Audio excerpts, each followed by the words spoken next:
Leçon 67, page 8 de ton mémomath. Dans cette leçon, tu as appris que 2 fois 4 jetons ou 2 multiplié par 4 jetons, c'est la même chose que 4 multiplié par 2 jetons. Autrement dit, tu as appris que si tu fais la multiplication de 2 multiplié par 4, tu obtiendras le même résultat que si tu inversais les nombres et que donc tu faisais la multiplication de 4 multiplié par 2. Regarde le dessin. Tu vois, ici, tu as 2 multiplié par 4. Effectivement, tu as 2 jetons en 4 groupes. 1, 2, 3, 4. C'est 2 multiplié par 4. Et 2 multiplié par 4, ça fait 1, 2, 3, 4, 5, 6, 7, 8 jetons. Maintenant, si nous regardons ce dessin-là, tu as inversé les nombres. 4 multiplié par 2. Tu vois bien que le dessin n'est pas le même. Cette fois-ci, nous avons 4 jetons, mais en 2 groupes. Un groupe ici et un groupe ici. Ici, nous avons le dessin et nous regardons en ligne. Ici, nous regardons en colonne. C'est exactement la même chose que l'exemple avec la boîte de chocolat que nous avons vu en classe. Le dessin n'est pas le même, mais pourtant, le résultat est le même. Regarde, ici nous avions 8 jetons, et si nous comptons ceci, nous en aurons 8 aussi. 1, 2, 3, 4, 5, 6, 7, 8. On peut donc inverser les nombres dans une multiplication, car nous aurons le même résultat. Mais, bien entendu, comme tu peux le voir sur le dessin, et comme la vidéo que je t'ai envoyée aussi te le montre bien, on n'a pas la même chose. Cela ne veut pas dire la même chose. Ici, nous avons 2 rangées de 4 chocolats. Ici, nous avons 4 rangées de 2 chocolats, si on regarde en ligne ici. D'accord? Alors, donc, 4 fois 2 se lit 4 multiplié par 2 ou 4 fois 2, comme je te l'ai dit tout à l'heure. Et en fait, nous apprenons à choisir une multiplication plutôt qu'une autre parce que parfois, c'est plus facile à calculer. Alors, c'est ce que nous allons voir tout de suite dans l'exemple que je te propose. Alors, regarde, tu as la multiplication de multiplier par 9.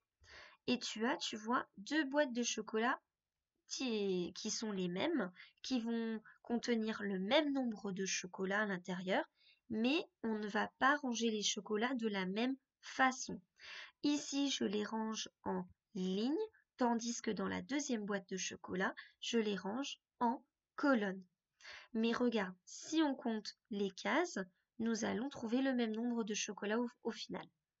Alors, tu vois, ma boîte, elle n'est pas complètement remplie, hein, mais je vais le faire avec toi.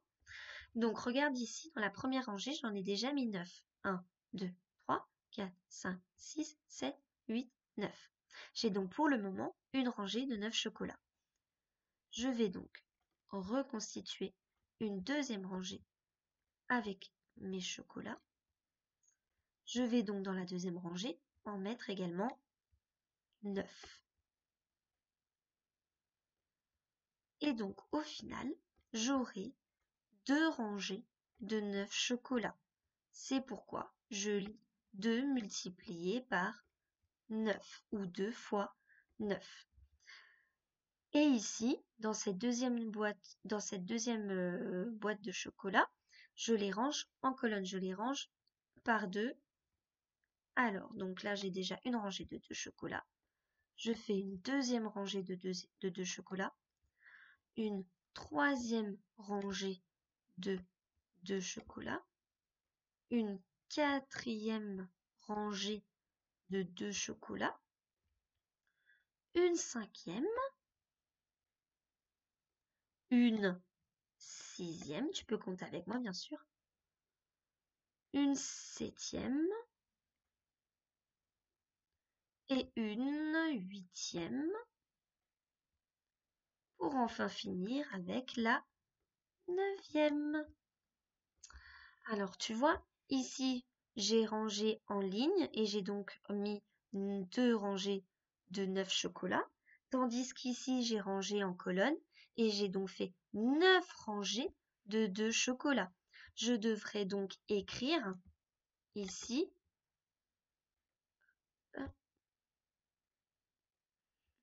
écrire comme ça 9 fois 2 ou 9 multiplié par 2. Mais le contenu de chacune de ces boîtes est le même. Regarde. 1, 2, 3, 4, 5, 6, 7, 8, 9, 10, 11, 12, 13, 14, 15, 16, 17, 18 chocolats dans la première boîte. 1, 2, 3, 4, 5, 6, 7, 8, 9, 10, 11, 12, 13, 14, 15, 16, 17, 18 aussi dans la deuxième. Chacune des boîtes contient le même nombre de chocolats. On n'a simplement pas rangé les chocolats de la même façon.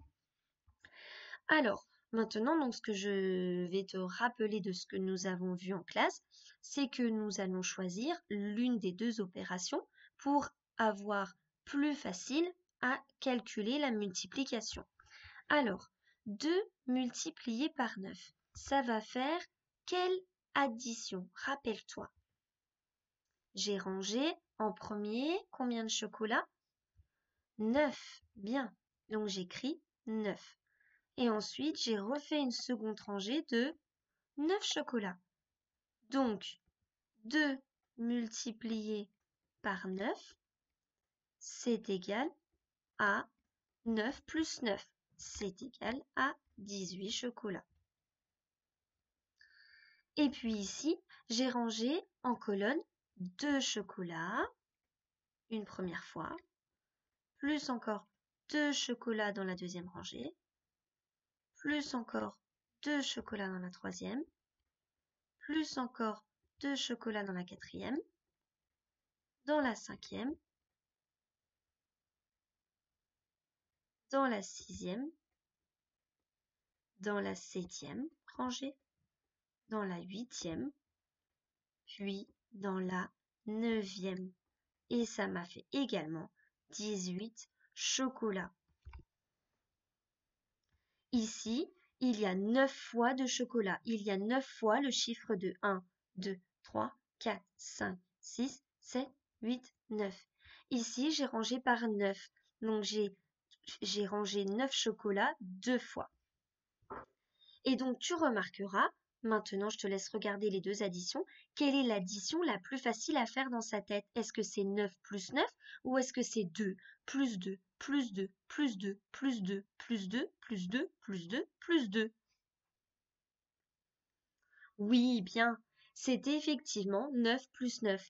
Et donc, dans ta tête, quand tu entends 2 multiplié par 9 ou 9 multiplié par 2, il faut que tu puisses te dire, ah ben, 9 multiplié par 2, par exemple, c'est comme 2 multiplié par 9, c'est donc 9 plus 9. Et c'est donc plus facile pour toi à calculer ensuite. Alors, deuxième exemple, regarde. Maintenant, on part directement de la soustraction. De la multiplication, pardon. Alors, 5 multiplié par 2, c'est égal à quelle addition? Je te laisse maintenant chercher dans ta tête les boîtes de chocolat. 5 multiplié par 2, je peux soit ranger mes chocolats en colonne, soit je les range en ligne. Alors, si je les range en colonne, en ligne, pardon, ça va me faire donc une ligne de 5 chocolats, plus encore une autre ligne de 5 chocolats. Si je les range en colonne par 2, ça va me faire donc une colonne de 2 chocolats, une autre colonne de 2 chocolats, une autre colonne de 2 chocolats, encore une de 2 chocolats et encore une de 2 chocolats. Quelle est l'addition la plus facile à faire dans sa tête? Oui, c'est 5 plus 5. Donc, je vais donc multiplier. Je vais donc me dire que c'est plus facile de faire 5 multiplié par 2 que 2 multiplié par 5. C'est plus facile de mettre 2 fois le chiffre 5 que de mettre 5 fois le chiffre 2. Je vais donc me dire dans ma tête 5 multiplié par 2 et ça fait donc 10. Bravo. On continue. Alors attention, 3 multiplié par 4. Ou alors si j'inverse, 4 multiplié par 3. Lequel est le plus facile? Alors, si je regarde déjà ce qu'il y a sur mon écran, 3 multiplié par 4, ça veut dire que j'ai écrit 3 fois le chiffre 4. Donc 1, 2 et 3. Et par contre, si j'inverse, ça veut dire que j'écris 4 fois le chiffre 3. Donc 1, 2, 3, 4. Quelle est l'addition la plus facile à faire dans ma tête? Bien, c'est 4 plus 4 plus 4. 4 plus 4, c'est les doubles, ça fait 8. 8 plus 4, cela fait 12. Bravo. C'est donc plus facile que de faire 3 plus 3 plus 3 plus 3. Ou pas, puisque tu peux remarquer aussi que celui-là, il est assez simple. 3 plus 3, ça fait 6. 3 plus 3, ça fait 6. 6 plus 6, ça fait 12. Alors là, tu vois, c'est à toi de voir quel est le plus simple pour toi.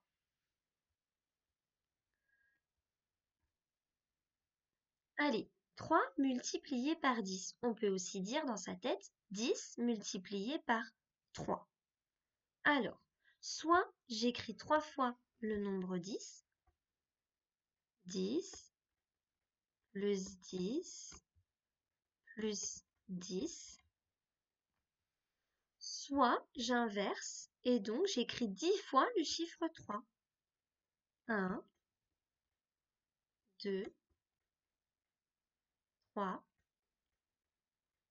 4, 5, 6, 7, 8, 9 et 10. Quelle est l'addition la plus facile à faire dans sa tête? Eh bien oui, il vaut mieux faire 3 multiplié par 10. C'est 10 plus 10 plus 10. Et 10 plus 10 plus 10, c'est 3 paquets de 10, ça fait 30. Alors que 3 plus 3, bon, ça fait 6. 3 plus 3, ça fait 6. 6 plus 6, ça fait 12. Et il faut continuer ainsi de suite. C'est quand même beaucoup plus long et beaucoup plus difficile. Voilà. Donc, tu as donc appris dans cette leçon, quand tu vois une multiplication, il ne faut pas hésiter à inverser les nombres pour que dans ta tête, tu puisses faire l'addition qui correspond et qui est la plus facile à faire. Bon, rassure-toi, bientôt nous apprendrons par cœur l'étape de multiplication. Ainsi, tu n'auras plus dans ta tête à te dire que ça fait 10 plus 10 plus 10, puisque tu connaîtras par cœur le résultat et tu auras donc directement la réponse.